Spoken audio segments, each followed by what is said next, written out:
Today we're making a delicious one-pan cheesy broccoli-cheddar orzo, a creamy and cheesy orzo dish loaded with tender broccoli, all cooked in a single pan for easy cleanup. Here are the ingredients you'll need: 1 tablespoon olive oil, 1 small onion finely chopped, 2 cloves garlic, minced, 1 cup orzo pasta, 2 cups vegetable or chicken broth, 1 cup milk, 2 cups broccoli florets, chopped into small pieces, 1½ cups shredded cheddar cheese, salt and pepper to taste, red pepper flakes, optional for heat, and fresh parsley, chopped, for garnish.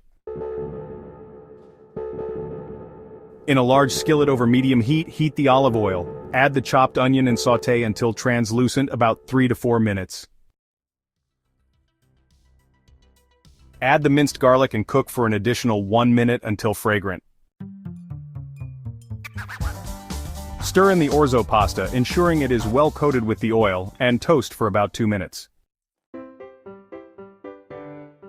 Pour in the broth and milk, stirring to combine. Bring the mixture to a gentle simmer. Add the chopped broccoli florets to the skillet. Cover and let the mixture simmer for about 8 to 10 minutes, stirring occasionally until the orzo is tender and the broccoli is cooked. Remove the skillet from heat and stir in the shredded cheddar cheese until melted and creamy. Season with salt, pepper and red pepper flakes if using to taste. Garnish with chopped fresh parsley before serving.